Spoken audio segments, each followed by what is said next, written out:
Le projet émissage portait sur 3 sérovars de salmonelle d'importance majeure pour 2 filières agroalimentaires, Salmonella typhimurium et son variant monophasique pour la filière porcine, Salmonella lambdaca pour la filière laitière.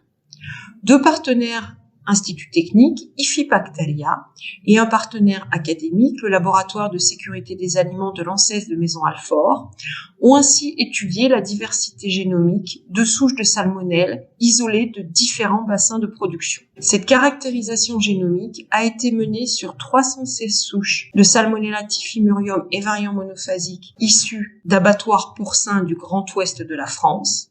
116 souches ont été isolées par l'IFIP qui a réalisé près de 900 prélèvements différents en abattoirs porcins. 200 autres souches provenaient des plans de surveillance nationaux de la DGAL en abattoir vis-à-vis de salmonelle. Actalia a quant à lui récupéré 148 souches de Salmonella lambdaca de 23 fermes laitières différentes qui livraient à 3 ateliers de production différents et situés dans la région nord-ouest de la France. 176 souches de Salmonella lambdaca isolées d'une autre filière animale, la filière avicole, et provenant des mêmes départements géographiques, ont été ajoutées au panel d'études pour les souches de Salmonella lambdaca. La caractérisation génomique des souches, menée grâce aux compétences de bioinformatique de l'ANSES, montre que les souches de Salmonella typhimurium ont une certaine diversité génomique.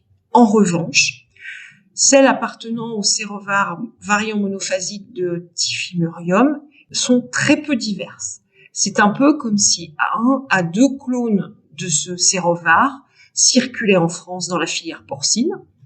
Alors ceci peut s'expliquer d'une part par l'émergence récente de ce sérovar, mais cela pose également la question de la présence d'éventuels facteurs de résistance génétique chez ce sérovar qui pourraient lui conférer des avantages écologiques et donc participer à sa dissémination. En tout cas, ces éléments demandent à être étudiés de manière plus fine. Pour le sérovar lambdaca, les souches isolées ont une certaine diversité génomique, et ça, pour les souches bovins-lait, aussi bien à un niveau intra-élevage qu'à un niveau inter-élevage.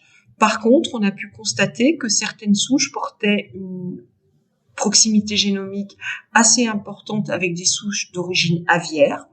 Donc, ceci laisse supposer que les souches d'origine aviaire, et notamment les oiseaux, pourraient participer à une contamination soit directe ou indirecte de la filière bovin-lait.